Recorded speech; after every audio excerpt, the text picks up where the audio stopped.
শনিবার মানেই প্রচণ্ড হেক্টিক ডে থাকে। অফিসে প্রচুর পেশেন্ট থাকে, সারাদিন দম ফেলার সময় থাকে না। সকালবেলা উঠে রেডি হয়ে বাড়িতেও প্রচুর অর্ডারের ছিল, সেসব রেডি করে শাড়ি টাড়ি পরে কদিন ধরে আমি শাড়ি পরছি। এত শাড়ি কবে শেষ করব। আলমারি ধরে ধরে একটা করে তাক আমি শেষ করব ঠিক করেছি, তারপরে পলিশ করে আয়রন করে সব কিছু তুলে রেখে দেবো। অনেক শাড়ি আমার পিচে গেছে, সে কারণে প্রত্যেক দিন একটা করে এখন শাড়ি পরবো ঠিক করেছি। শাড়ি পরতে আমি পছন্দও করি খুবই। সারাদিন কাজ টাজ করে বাড়ি ফিরে এসেই নিচেই দেখা হয়ে গেল দুয়ার প্রিয়ার সাথে। আজকে সকালবেলা দুপুরবেলা থেকে অদিতির ফোন হাও হাও করে কাঁদছে। শুনলাম ওর এরকম ডগি ছিল, অনেকগুলো পোষ্য ছিল, তার মতো ওর সব থেকে কাছের যেটা, সব থেকে আদরের যেটা, তাকে বিষ খাইয়ে কেউ মেরে দিয়েছে। এত কষ্ট এগুলো শুনলে হয়। কেন মানুষ এরকম করে, কী করে মারে এদের? তারা ভাবে না তারা কতটা পাপ করছে। এই পাপের শাস্তি কিন্তু আমাদের সবাইকে পেতে হবে। লাইফের এই সার্কেল কিন্তু আমাদের সবাইকে পূর্ণ করে তারপরে যেতে হবে। এই ছোট্ট ছোট্ট বাচ্চাগুলোকে লোকে বিষ খাইয়ে মেরে দেয়। আমার কমপ্লেক্সে এরকম অনেক লোকজন আছে যারা ডগি পছন্দ করে না বা অনেক কিছুই করার তাদের চেষ্টা করে, কিন্তু আমি তো সারাক্ষণে লড়তে থাকি। আবার কেউ আছে খুব পছন্দও করে। আমাদের কমপ্লেক্সে আমি আছি, আরেকজন আছে যারা খাবার টাবার দেয়। ফিরে এসেই বাড়িতে আগে জামা কাপড় চেঞ্জ না করেই ঠিক করলাম কোনটা পরে বেরোবো। অদিতির মন ঠিক নেই, খুব কান্ডাকাটি করছে, তাই শুক্লাকে বললাম চল একটু চলে আয়, তো যদি সময় থাকে তাহলে একটু সিটি সেন্টারে যাই, চল। গেলে একটুখানি হয়তো অদিতির মনটা ভালো হতে পারে, কারণ আমি জানি এই পেনটা অনেককে বললে অনেকে বুঝবেই না, তাদের কাছে একটা মজার বিষয় হয়ে যাবে। সেই কারণে আমি বললাম চলে আয়। আমরা মোটামুটি সমব্যথী, আমরা প্রচণ্ড পেট লাভার।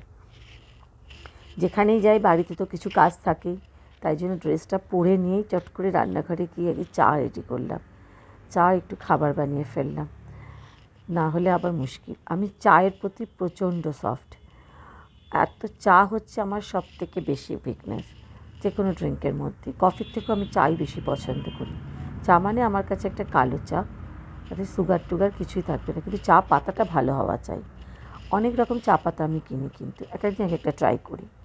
অনেক কফি মাগও কিনি, এক একদিন একটা কফি মাগে চা খাই। আসলে কি হয়, ওই যে সেলফ লাভ, আমি এখন ঠিকই করেছি কিছু বছর ধরে নিজেকে আমি নিজে বোঝার চেষ্টা করি আমার নিজের কোনটা পছন্দ, নিজের কোনটা ভালো লাগছে। আগে আমি সবসময় অন্যরা কি ভালো লাগতো ভালোবাসতো সেগুলোর ওপর ভীষণ বেশি ফোকাস করতাম। ওরা এটা করছে আমি এটা করব, ওরা এটা বলছে তার মানে ওটাও আমার ভালো লাগছে। বাট আমি কিছু বছর, ঠিক কবে থেকে আমি বলতে পারবো না, তবে একা থাকার সময় থেকে হতে পারে, আমি বুঝতে পারি এখন আমার কোনটা কোনটা পছন্দ, সেই জিনিসগুলি আমি করি। তো আমার চা খেতে পছন্দ হয়, অনেক রকম চা কিনি। আমার ভীষণ ভালো লাগে কফি মাগ ডিফারেন্ট টাইপের থাকবে, ছোটো বড়ো, কালো সাদা নীল যা হোক সেরকম রেখে দিই। চাটা করে তাড়াতাড়ি করে রেডি হয়ে দুম করে বেরিয়ে গেলে অদিতির ফোন এসে গেছে। আমাকে বললো তোকে আমি পিক আপ করছি। অলরেডি শুক্লাও পৌঁছে গেছিলো।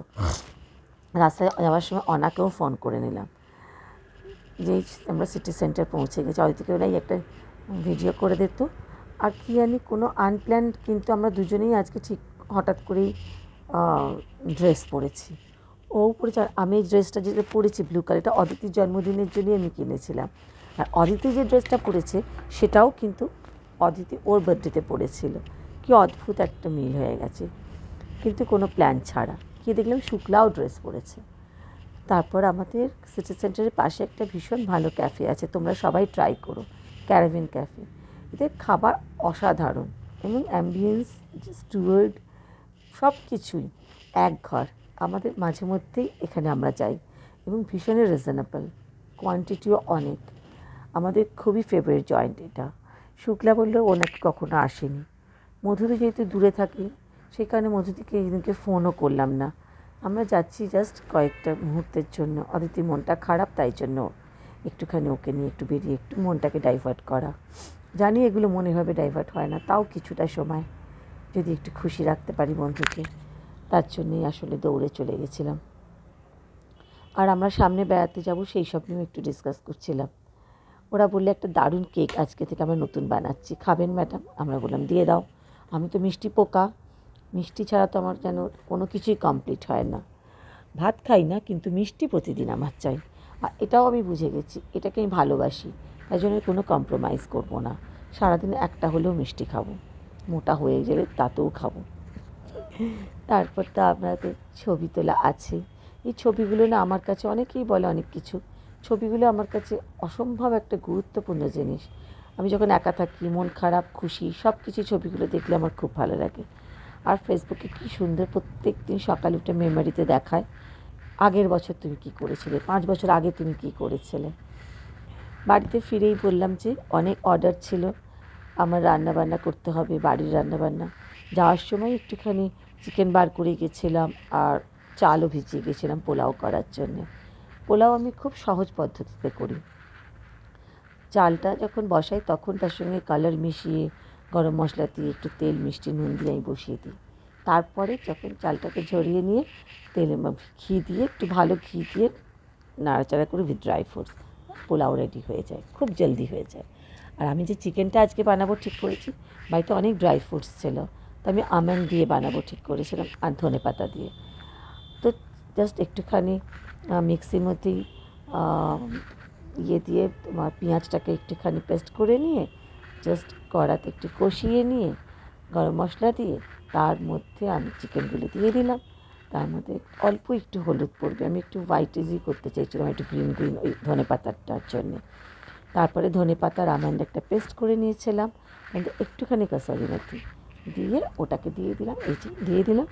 দিয়ে এবারে কষাতে কষাতে দেখলাম তেল ছেড়ে গেল, আর একটুখানি তোমাকে দিতে হবে ব্ল্যাক পেপার। করে দেখো, ভালো লাগবে। কেমন লাগলো আজকের ব্লগ জানি।